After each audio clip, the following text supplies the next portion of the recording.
Hello, Al Dhafra. This is my second video to you on COVID-19. I have a couple topics I want to cover with you. The first is our strategy for COVID-19, and the second is quarantine. But before I say any of that, I just want to say thank you for what you do every single day. You guys are crushing the mission, and I truly appreciate it. So our strategy for COVID-19. As I talked to you guys in my previous video, we have an operational planning team of medical experts and reps from every squadron. They meet with me every single day. We've come up with a two-part strategy. The first is to fence off Al Dhafra as much as we can. We've done that for about 3 weeks. Because of this, I am very confident that our main base population is COVID-free. The second part of the strategy is because we can't ever 100% close off Al Dhafra. We have OCNs coming on and off the base and contractors, and we have to go do official business off the base. Because of that, we have to prevent the possible spread of COVID-19. That's the measures that we talk about, like physical distancing and washing your hands. So the easy button on preventing the spread is for me to essentially shut down and close everything. I could cancel all events. I could close all facilities, close the gym, close things like that, but I don't want to. I'm not there yet. I need to balance your safety and your health with your mental health and your morale, and that's my job as a commander to find that balance. But here's what I need from you. In places like the DFAC, like the Thirsty Camel, like the Smoke Pit, I need you guys to help me in physical distance as much as you can. That allows me to keep the Thirsty Camel and the Smoke Pit open. And also, please police each other on this. Police yourselves and back each other up. It shouldn't have to be the first sergeants or the commanders or the chiefs who go around and correct people all the time. Again, please back each other up.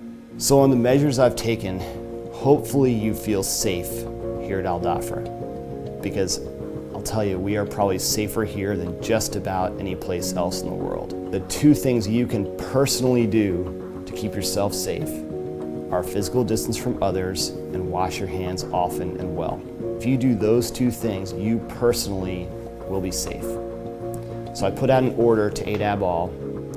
Hopefully you've seen it, and hopefully it makes sense and it's clear. But if you just comply with that order, we'll keep each other safe, and I really appreciate you doing so. The second topic to talk about is quarantine. We have a handful of airmen who are quarantined on our base right now. Quarantine does not mean that they are necessarily sick. I've quarantined them because they've come from places like California or New York or New Jersey, some other places that have cases of COVID-19. So again, we're trying to seal off the base population as much as we can. They'll be there for about 2 weeks, and then they'll be out and join the rest of us once we ensure they're COVID-free. The main place where we're going to quarantine people is the fenced off area near the BX. There are some cases with small groups where I can quarantine them in their own room, and I actually did that a couple weeks ago because they have their own bathroom. We can sequester them in their room, and they don't need to interact with the base population. But once that fills up, or with a large group, I have to put them in that fenced off area near the BX. So a small number of people, I can put them in the wet stacks. Now, at this time, we've run out of room, so we do have some people in Camp Q. Just to dispel any rumors, I did not quarantine the people in their own rooms because they were air crew. There are air crew in their own rooms, and there is also air crew in Camp Q right now. It's just because we had a small number. Again, quarantine doesn't mean that they're sick. If somebody gets sick, we'll put them in isolation, which is different. And that'll be in a hospital downtown or a completely different location. So hopefully that clears things up. When I talked to you last, I told you I didn't know when you were going home. Now we have a little bit better idea. The SecDef put out a stop movement order through 24 May. So I would expect that we'll all be here together through 24 May. There will be exceptions, but they'll be rare. Emergency leaves and things like that will still happen, but they're now approved above my level at least the AFCENT level. And I promise I will fight for you if you need to go home for pressing circumstances. So we will balance the mission and the mental health and safety of our people to do the right thing in that case. So again, I'll come back to thank you to all of you for what you do every single day, and I want to throw a special thanks out to the group commanders, squadron commanders, chiefs, and first sergeants who have just really carried me through this whole thing. But I do also want to say one more thing.